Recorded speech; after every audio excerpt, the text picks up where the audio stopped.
भारत को विश्व गुरु बनाने के लिए आज जो देश भर में युवाओं के मन में जो भी विचार हैं उनको कार्य रूप में परिणत करने के लिए यहाँ पर पतंजलि योगपीठ में हमारे अनेक भाई बहन हैं जो कि अपने सेवा को, समय को और पुरुषार्थ को कार्यान्वित कर रहे हैं। इसी क्रम में हमारे बहुत ही तेजस्वी भाई हैं स्मित जी, जो कि गुजरात की भूमि से हैं, महर्षि दयानंद जी की भूमि से हैं और जिनके पिता प्रज्ञाचक्षु हैं, जो स्वयं बहुत पुरुषार्थी हैं, नेत्रहीन बालकों के लिए जो स्वयं विद्यालय चलाते हैं। और हमारे स्मित भाई विगत कई वर्षों से ऑस्ट्रेलिया में रह करके उन्होंने मास्टर इन इंफॉर्मेशन टेक्नोलॉजी का कोर्स किया।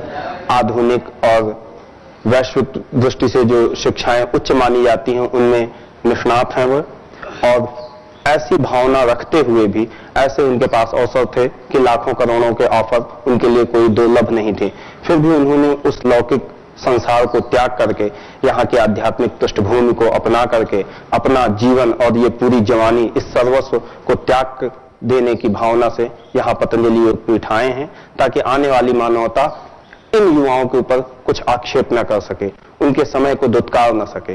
तो हम अब भाई स्मित जी के वाणी को सुनते हैं। आज मैं हमारी मूल प्रकृति के बारे में कुछ चर्चा करना चाहता हूं। इस सांसारिक भागदौड़ में जीते जीते कहीं हमारे मन में प्रश्न उठता है कि हम कौन हैं, हम ये जो कर रहे हैं वो किसके लिए कर रहे हैं, और ये जो पुरुषार्थ हो रहा है वो करने वाले हम स्वयं कौन हैं। हम हाड मांस के बने शरीर मात्र नहीं है, हम पिता पुत्र पति पत्नी गुरु शिष्य नाम के संबंधी मात्र नहीं है। तो हम कौन हैं? हम नित्य शुद्ध बुद्ध आत्माएं हैं, हम ईश्वर की संतानें हैं। हम प्रेम, कृतज्ञता, करुणा, पवित्रता से भरे हुए हैं, किंतु आज के समय में ऐसे मनुष्य देखने को नहीं मिलते। आज समाज में फैले भ्रष्टाचार को देखकर कौन कहेगा कि हमारा स्वभाव निस्वार्थ सेवा है। समाज में फैले मजहब के नाम पर आतंकवाद को देखकर कौन कहेगा कि हमारा स्वभाव प्रेम है, करुणा है। समाज में फैले दुराचार, व्यभिचार, चोरी, छल कपट को देखकर कौन कहेगा कि हमारा स्वभाव पवित्रता है। इन सब अशुद्धियां, सामाजिक अवनतियां और आत्मीय दोष को देखकर कहीं हमारे मन में प्रश्न उठता है कि क्या हमारा स्वभाव है ये? नहीं, ये अशुद्धियां ही हैं। तो फिर प्रश्न उठेगा, ये सब अशुद्धियां आई कहां से, कैसे हमारा जीवन का पतन हुआ? उसके कारण की यदि हम खोज करेंगे तो निश्चय ही यही पाएंगे कि वैदिक परंपराओं से हटना इसमें हमारा मूल कारण रहा। अपने ऋषि मुनियों के बताए मार्ग पर हम नहीं चले, अपने धर्म, संस्कृति, अध्यात्म को अनदेखा करके अपने मनमौजी ढंग से जीना यही हमारे पतन का कारण बना। किंतु ऐसी परिस्थितियां हमेशा से नहीं रही। जब हम अपने अतीत के गौरव को देखते हैं, हम अपने ऋषि मुनियों के जीवन को देखते हैं, तो उसमें इतनी दिव्यता पाते हैं। वो प्रेम, करुणा, परस्पर सहयोग, समष्टि के प्रति कृतज्ञता से भरे हुए थे। उनका जीवन इतना दिव्य था, वो हमारे लिए आदर्श हैं। जब वो मनुष्य होकर के इतना उन्नत जीवन जी सकते हैं तो हम क्यों नहीं जी सकते? उनके इस दिव्य जीवन का रहस्य क्या था? वो ये था कि उन्होंने वैदिक सिद्धांतों को अपने जीवन में घटित किया था। उन्होंने उस सत्य को साक्षात्कार किया था। वो ईश्वरीय प्रेरणा के अनुसार चले थे, ना कि अपने बुद्धि से, अपनी मनमानी से। इस पवित्र जीवन को जी करके उन्होंने अनुभूतिक सत्य हमारे लिए छोड़े।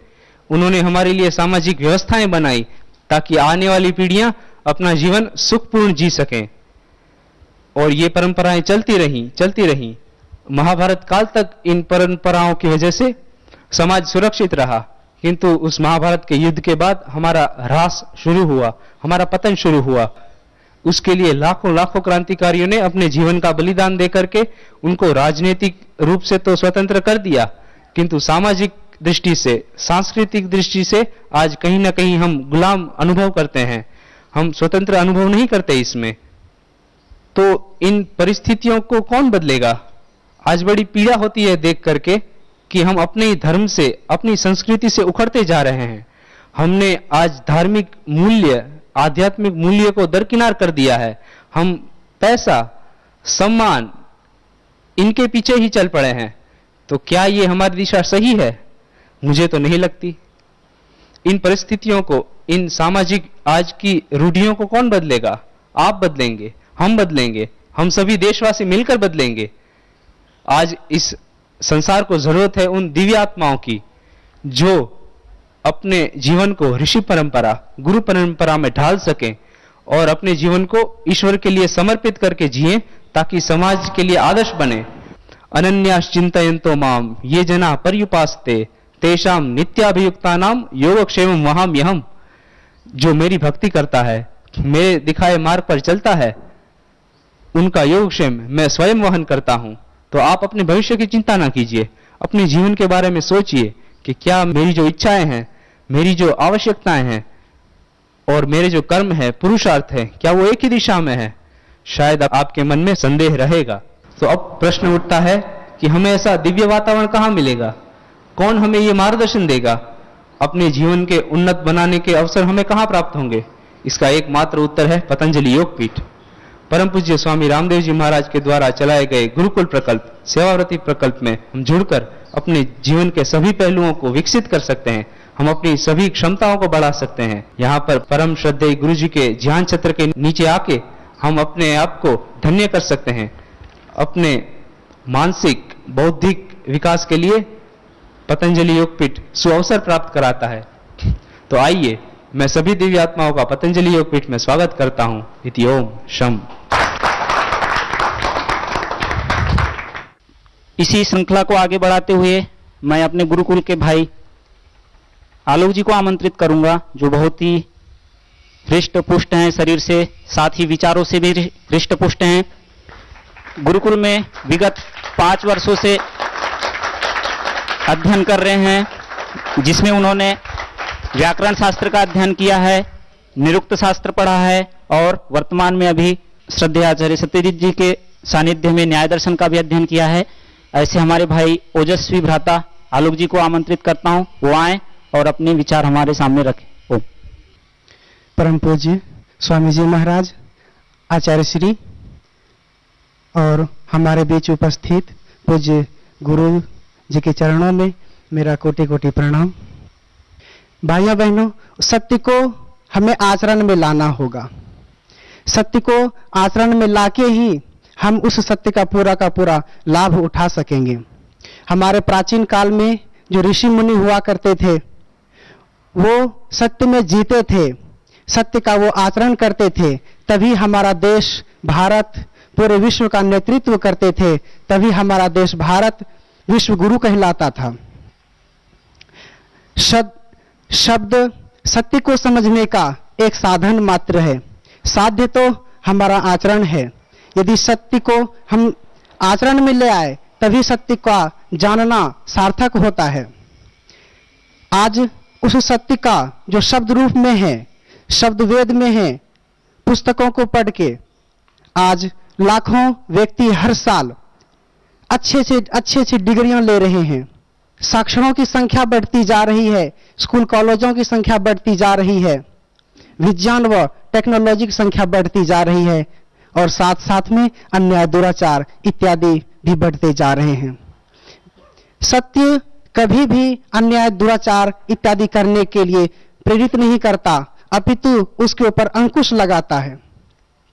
यदि ऐसा नहीं हो पा रहा है तो हमें सोचना होगा कि सत्य में क्या है, क्यों नहीं हो पा रहा है और प्राचीन काल में क्यों हो रहा था। तो ये चिंतन का विषय है, आप लोग चिंतन कीजिए। आज वर्तमान काल में वेद, रामायण, महाभारत, गीता, उपनिषद, ये जितने भी प्राचीन ग्रंथ हैं, अधिकांश ग्रंथ आज हमारे बीच है। लेकिन प्राचीन काल में उस ग्रंथ को पढ़ के लोग ऋषि बनते थे, उनका जीवन अच्छा होता था। लेकिन आज हमारे बीच है, फिर भी उसका कोई प्रभाव नहीं है, उसका बोलबाला नहीं है। ऐसा क्यों हो रहा है? सिर्फ वो शब्द में है, वो सत्य सिर्फ शब्दों में है, इसीलिए उसका प्रभाव नहीं है। हमें उस सत्य को जीवन में उतारना होगा। प्राचीन काल में जब घर से छोटे छोटे बच्चे जब गुरुकुल में जाते थे आचार्यों के पास, तो वो सबसे पहले उनको व्यवहार सिखाते थे, कैसे बोलना, बड़ों से कैसे बात करना इत्यादि, उनको छोटी छोटी बातें पहले बताई जाती थी। लेकिन आज स्कूल कॉलेजों में पढ़ते हैं, सिर्फ शब्द बोध उनको कराया जाता है, आचरण की कोई बात नहीं। अधिकांश विद्यार्थी स्कूलों में, कॉलेजों में, व्यसनों में फंसे हुए हैं।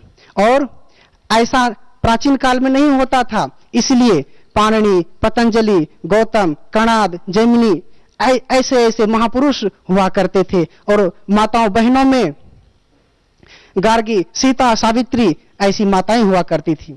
आज नहीं है। क्या वो जीन हमारे अंदर नहीं है?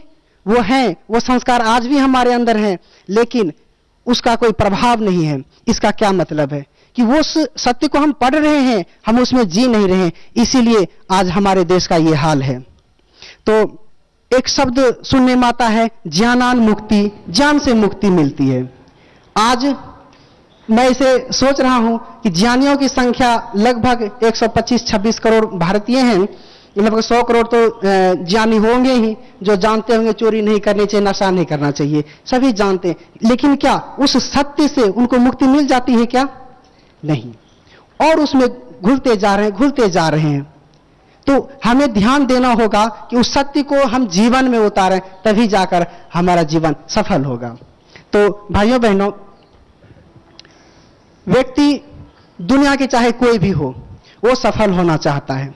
सफलता को मैं परिभाषित करना चाह रहा हूं, समृद्धि पूर्वक सुख व शांति युक्त जीवन। इसकी प्यास लगभग हर एक व्यक्तियों को होती है। क्या आप संसार में पा रहे हैं? नहीं। यदि आपको इसकी ललक है तो ये जहां पर उपलब्ध है, जिनके पास ये है, आपको उनकी संगति करनी होगी, उनके सानिध्य में आना होगा, और तभी जाकर आप इन सब चीजों को प्राप्त करेंगे। और सफलता नहीं मिलने के पीछे एक और भी कारण है कि सही दिशा में पुरुषार्थ नहीं करना, सही मार्गदर्शक न मिलना, यह भी सफलता न मिलने का एक कारण होता है। हम गलत रास्ते पर कितना ही पुरुषार्थ करते हैं, हम सफल नहीं हो सकते। यदि हमारे मार्गदर्शक सही नहीं है तो भी हम सफल नहीं हो सकते हैं। तो इसीलिए सही मार्गदर्शक आपके आदर्श होते हैं, और वो आदर्श चाहे आपके मर्यादा पुरुषोत्तम श्री राम हो, या योगीराज श्री कृष्ण हो, या अभी के युग में जो महर्षि दयानंद सरस्वती हुए, या शंकराचार्य हुए, या श्री अरविंद हुए, या जो भी आदर्श हुए आपके, वो आपके सही मार्गदर्शक हैं। लेकिन आज स्थूल रूप में वो हमारे बीच में नहीं है। तो मैं एक बात कहना चाह रहा हूं, वो सभी आपके जो भी आदर्श हैं, चाहे वो राष्ट्रीय आदर्श क्यों ना हो, भगत सिंह, सुखदेव, राजगुरु, ये जो भी हैं आपके आदर्श, वो सभी के सब आदर्श के गुण आज परम पूज्य स्वामी जी महाराज में आपको साक्षात देखने को मिलेगा। चाहे वो मर्यादा के रूप में हो तो मर्यादा आपको पूज्य स्वामी जी महाराज में देखने को मिलेगा। यदि योगीराज श्री कृष्ण जी आपके आदर्श हैं तो वो योग आपको पूज्य स्वामी जी महाराज में देखने को मिलेगा। यदि वो आपके आदर्श क्रांतिकारी हैं तो वो क्रांतिकारी का जज्बा आप 4 जून को और व्यवस्था परिवर्तन आपने देखा ही कि क्या देश के प्रति क्या भावना है स्वामी जी महाराज की। तो मैं कहना चाहता हूं कि आपके जो भी आदर्श हैं, आप शांति होकर आप आकलन करें कि वो सभी आदर्शों से युक्त कौन व्यक्ति है ऐसा, तो आपको जरूर दिखेगा पूज्य स्वामी जी महाराज हैं। मैं उन सब भाइयों को कहना चाहता हूं जो निश्चित कर चुके हैं कि हमारे जीवन का लाभ भोग नहीं है, हमारे जीवन का उपयोग भोग नहीं है, हमारे जीवन का लक्ष्य आदर्शों के पथ पर चलना है। उन सब भाइयों बहनों से मेरा आग्रह है कि वो समय ना व्यतीत करते हुए जल्द से जल्द आवें, कहीं देर ना हो जाए। जितना जल्दी आप पूज्य स्वामी जी महाराज के चरणों में आएंगे उतना जल्दी आप सत्य को समझ पाएंगे। तो इसी बात के साथ मैं आप लोगों से पुनः निवेदन कर रहा हूं, जो भी मेरे बातों को सुन रहे हैं, आप इस सत्य को जिएं, और इस सत्य में जब आप जिएंगे तभी भगवान का साम्राज्य हमारे देश में होगा। नहीं तो ये दानवों का जो साम्राज्य है ये बढ़ता जा रहा है, बढ़ता जा रहा है। आपको इसे रोकना होगा, आपको पुरुषार्थ करना होगा, तभी ये रुकेगा। इसी बात के साथ आप सभी ने आचार्य आलोक जी की प्रखर वाणी को सुना, किस तरह उन्होंने सत्य की महिमा को प्रतिष्ठापित किया। उन्होंने जिस तरह हमें ये बताया कि जिस हम लौकिक जीवन में साधारण से साधारण ज्ञान को जानते हुए कि सिगरेट नहीं पीना चाहिए, शराब नहीं पीनी चाहिए, फिर भी उस पर अमल नहीं करते हैं। मतलब हम जो जानते हैं स्वयं उसे भी नहीं अमल में लाते हैं, तो जो नहीं जानते हैं उसकी तो हमें कल्पना ही नहीं कर सकते हैं। उन्होंने बड़े ही प्रखरता पूर्वक दर्शनों के गूढ़ रहस्य को बड़े ही सहज शब्दों में आपके सामने स्थापित किया, इसके लिए उनका बहुत बहुत धन्यवाद। इसी क्रम में अब हम अपने अगले भाई पुष्कर जी को बुला रहे हैं, जो कि बड़े ही प्रखर वाणी के धनी हैं और पिछले 3 वर्षों में उन्होंने संगठन से जुड़ करके आंदोलनों में बढ़ चढ़ कर हिस्सा लिया। राजस्थान में, दिल्ली में बहुत काम किया, महाराष्ट्र के गांवों में जाकर काम किया और यहां आने के पहले वो सिविल इंजीनियरिंग किया, उन्होंने बीटेक किया, डिप्लोमा किया और लगभग एनटीपीसी और तोशिबा में मिला करके 10 लाख की उनकी सैलरी पैकेज था पर ईयर, उसे उन्होंने त्याग करके राष्ट्रहित में, स्वहित में, समाज के हित में और आप सब जो सुन रहे हैं आप सबके हित में यहां पर आए और परम पूज्य स्वामी जी के आदर्शों पे, उनके आशीर्वाद से यहां सेवाएं दे रहे हैं। तो अब हम भाई पुष्कर जी के ओजस्वी विचारों को सुनेंगे। हम सभी के मुख्य अभिभावक एवं परम पूज्य स्वामी जी महाराज जैसे विराट व्यक्तित्व को तैयार करने वाले परम श्रद्धेय गुरु जी के चरणों में मैं हृदय की असीम गहराई से प्रणाम करता हूं, नमन करता हूं। परम पूज्य स्वामी जी महाराज जी के राष्ट्र निर्माण के अभियान से जुड़े सभी ब्रह्मचारी एवं ब्रह्मचारिणी बहनों को मैं हृदय की गहराई से प्रणाम करता हूं। मित्रों, मेरे सहित इस संसार में निवास करने वाले लगभग 7 अरब लोगों की अगर हम इच्छा पूछें या सबकी आत्मा की गहराई में जाकर हम उनके जीवन के लक्ष्य को जानने की कोशिश करें, तो प्रत्येक व्यक्ति इस मनुष्य जीवन में रहकर अपने जीवन का उत्कर्ष करना चाहता है, अपने इस मनुष्य जीवन में रहकर श्रेष्ठ कार्य करना चाहता है, जिससे कि युगों युगों तक उसका नाम रहे, आने वाली पीढ़ियां उसको याद करें। अपने घरों में बैठकर जब हम अपने घर के दीवारों में लगे महापुरुषों के चित्रों को देखते हैं या अपने स्कूल विद्यालय में किसी महापुरुष की जन्म तिथि को याद करते हैं, उस समारोह में शामिल होते हैं या किसी महापुरुष के पुण्यतिथि पर उसके द्वारा किए गए मानवता के कार्यों को देखते हैं, तो हमारे हृदय में एक विचार जरूर आता है कि क्या हम भी ऐसा बन सकते हैं, क्या हम भी ऐसा महान कार्य कर सकते हैं। एक सामान्य व्यक्ति और एक महान व्यक्तित्व जिन्होंने अपने पूर्ण पुरुषार्थ से इस मानवता को एक नई दिशा दी, उनकी आपसी तुलना करें तो हम ये पाते हैं उन्होंने अपने जीवन में केवल इतिहास की पुस्तकों को पढ़ने का संकल्प नहीं लिया, अपितु इतिहास रचने, नया इतिहास गढ़ने का कार्य किया। मित्रों, इस भारत भूमि में 2 प्रकार के महापुरुषों ने जन्म लिया है। एक वो महापुरुष हैं जिन्होंने समाज में फैली कुरीतियों, भ्रष्टाचार, सामाजिक अराजकता, ऊंच नीच, भेदभाव मिटाने का कार्य किया और उन दिव्य कार्यों के कारण उन्होंने समाज को नेतृत्व दिया।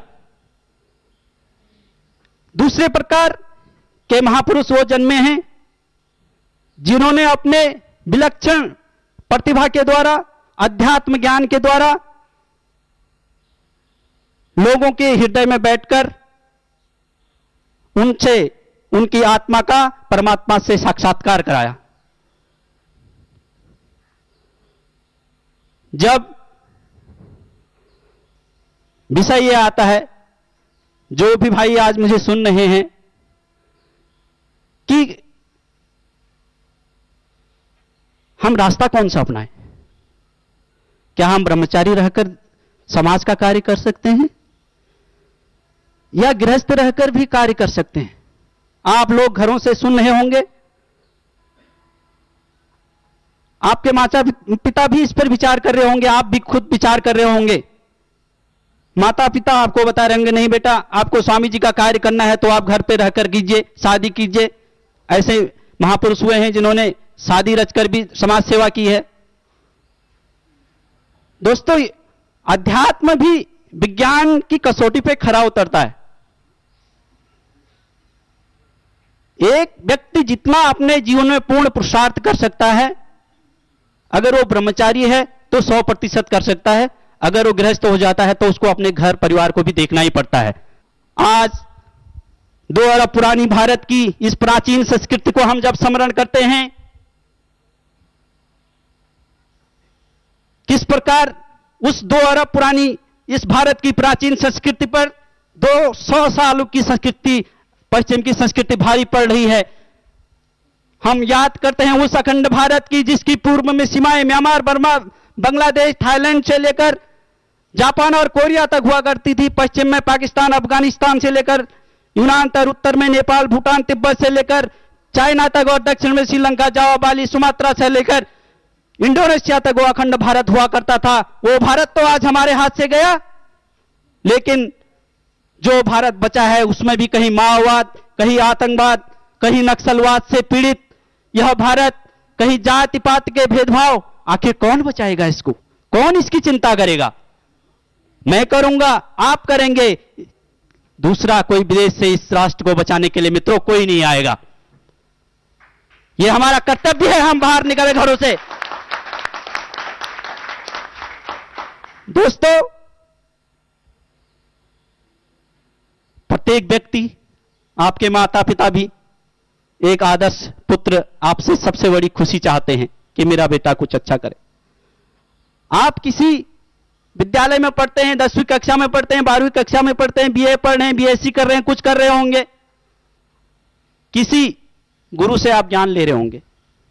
आपको गणित में एक समर्थ गुरु मिल सकता है, आपको विज्ञान पढ़ाने वाला एक समर्थ गुरु मिल सकता है, आपको इतिहास में निपुणता हासिल किया हुआ कोई गुरु मिल सकता है, लेकिन आपको पतंजलि योगपीठ में ऐसे गुरु से साक्षात्कार होगा जिन्होंने 4 वेदों का अध्ययन किया, महर्षि पाणिनि द्वारा रचित अष्टाध्यायी का अध्ययन किया, जिसने आर्ष परंपरा में महाभाष्य का अध्ययन किया, जिसने प्रथमावृत्ति का अध्ययन किया, 4 वेदों का अध्ययन किया, उपनिषदों का अध्ययन किया, गीता का अध्ययन किया, 6 दर्शनों का अध्ययन किया। इतना ही नहीं मित्रों, आधुनिक शास्त्रों में जिन्होंने योग को विश्व में पहचान दिलाई, जिन्होंने मेडिकल साइंस को आयुर्वेद के द्वारा चैलेंज किया, जिन्होंने केवल भारत का ही नहीं अपितु पूरे विश्व के इकोनॉमिक्स पे अपना झंडा गाड़ा, जिन्होंने भारत का आधुनिक और विश्व का प्राचीन इतिहास लेकर लोगों को, विद्वानजनों को चैलेंज किया। क्या ऐसे गुरु, आप ये विषय मैं आप पे छोड़ता हूं, क्या ऐसा गुरु आपको कहीं मिलेगा? मैं आह्वान करता हूं, आप आइए। माता पिता, अभिभावकों से मैं निवेदन करता हूं, आप अपने बच्चों को प्रेरित कीजिए, घरों से बाहर निकालिए। परम पूज्य स्वामी जी ने यह भारत मां का झंडा अपने हाथों में लिया है। मैं यह आपको आश्वस्त करता हूं कि आपका बच्चा जब यहां से निकलेगा तो आपका नाम जरूर रोशन करेगा। मैं सभी भाइयों से आह्वान करता हूं, बहनों से आह्वान करता हूं, सभी युवाओं से आह्वान करता हूं, हो सकता है जब आप यहां आने का विचार बनाएं, माता के आंखों में कुछ आंसू निकलें, माता रोएगी, लेकिन आप बच्चों, मेरे भाइयों, यह जरूर ध्यान करना, इतिहास गवाह है, भगत सिंह की मां ने भी कभी नहीं उनसे फांसी पे चढ़ने के लिए नहीं कहा, चंद्रशेखर आजाद की मां ने कभी नहीं कहा तू गोली खा ले, स्वामी दयानंद सरस्वती जी की माता ने कभी नहीं कहा तू सन्यासी बन जा, स्वामी विवेकानंद की मां ने कभी नहीं कहा तू सन्यासी बन जा। आप मां के आंसू निकलते हुए देखकर इधर आओगे, लेकिन मैं आपको आश्वस्त करता हूं जब 2-4 साल बाद आप यहां से निकलोगे, जो आपने माता को आंसू दिए वो उनको आप मोती की तरह उनकी झोली में डाल दोगे। आइए हम सब मिलकर परम पूज्य स्वामी जी महाराज जी के नेतृत्व में एक महान राष्ट्र की कल्पना के साथ वैदिक धर्म की पुनः प्रतिष्ठिता करते हुए समगच्छतुम समवर्धतुम समो मनांसि जायताम देवा भागम यथा पूर्वे सम ज्ञानानाम उपासते की बात को सिद्ध करते हुए, वेदों की वाणी को सिद्ध करते हुए परम पूज्य स्वामी जी महाराज जी की अंगुली पे अंगुली मिलाकर, हाथ पर हाथ मिलाकर उनका साथ दें। आप मेरा आह्वान सुन रहे हैं, मुझे आशा है आप केवल इनको विचारों तक नहीं रहेंगे, इसको कर्म में उतारेंगे। इसी के साथ मैं अपनी वाणी को विराम देता हूं। ओम प्रणाम। भाई पुष्कर जी अभी हमें अपने विचारों से अवगत कराया, बहुत सारी बातों की ओर उन्होंने हमारा ध्यान आकर्षित कराया। किस प्रकार से हम चाहते तो हैं कि कुछ करके जाएं इस दुनिया से। इस परिवर्तित संसार में कौन जन्म नहीं लेता और कौन मरता नहीं है, लेकिन मरना संसार में उसी का याद किया जाता है जो कुछ करके जाता है यहां से। तो इसलिए कुछ करें, जीवन को आगे बढ़ाएं और अपने कार्यों से समाज को, राष्ट्र को, विश्व को नई दिशा प्रदान करें। इसी क्रम में आगे आह्वान है एक ऐसे भाई का, एक जो पहले से ही वाणी के धनी हैं। यहां पे विगत 5 वर्षों से व्याकरणाचार्य, निरुक्ताचार्य और न्याय दर्शन का अध्ययन किया है। भाई आचार्य धर्मेंद्र जी को मैं आमंत्रित करूंगा, वो आए और अपने विचारों को हम सभी के सामने रखें। परम पूज्य गुरु जी के चरणों में प्रणाम करता हूं, जो अपने ज्ञान से निरंतर पूरी दुनिया को प्रकाशित कर रहे हैं। हमारे गुरु जी अक्सर कहा करते हैं कि किसी भी रचना को देखकर हमें रचयिता का पता चलता है। ये सूरज का प्रकाश देना, चांदनी का शीतलता प्रदान करना, खूबसूरत दुनिया का होना, इन सभी रचनाओं को देखकर हमें एहसास होता है कि इसे रचने वाला कोई है, इसका रचयिता कोई है। अब यह सोचने की बात है कि जिसकी रचना इतनी सुंदर है तो इसे रचने वाला कितना सुंदर होगा, कितना अद्भुत होगा। ईश्वर की व्यापकता को देखते हुए किसी कवि ने कहा है कि हे प्रभु, माना कि तेरा जलवा जमी से आसमां तक है, पर वह वहीं देख पाता है नजरे जिसकी जहां तक है। हे प्रभु, माना कि तेरा जलवा जमी से आसमां तक है, पर वह वहीं देख पाता है नजरे जिसकी जहां तक है। न जाने कितने खो चुके तेरी गहराई में डूबकर, पर पता नहीं किसी को तू कहां से कहां तक है। हमारे गुरुजन हमेशा सेवा और अच्छे व्यवहार पर जोर देते हैं, और यह हमारे जीवन में घटित भी होता है कि जब हम दूसरों की सेवा करते हैं तो हमें अच्छा लगता है, जब हम गुरुजनों का सम्मान करते हैं तो हमें खुशी मिलती है, जब हम दूसरों की मदद करते हैं तो हमें शांति मिलती है। जो दूसरों का दिल दुखा करके खुश रहते हैं, दूसरों को हानि पहुंचा करके खुद को अच्छा महसूस करते हैं, मैं उनसे कहना चाहता हूं कि सिर्फ खुश रहना जिंदगी नहीं है, खुश रहना और खुश रखना ये जिंदगी है। संतों का जीवन अहिंसा से है और विश्व का भविष्य अहिंसा है। हम आध्यात्म के लोग चाहे तो देश और समाज को बहुत ऊंचा उठा सकते हैं। हम अपनी सात्विकता से लोगों का आचार विचार बदल सकते हैं। हम अपनी संकल्प शक्ति से अधर्म को हटाकर धर्म को स्थापित कर सकते हैं और साबित कर सकते हैं पूरी दुनिया में कि हम मजहब में जीने वाले लोग नहीं, मोहब्बत में जीने वाले लोग हैं।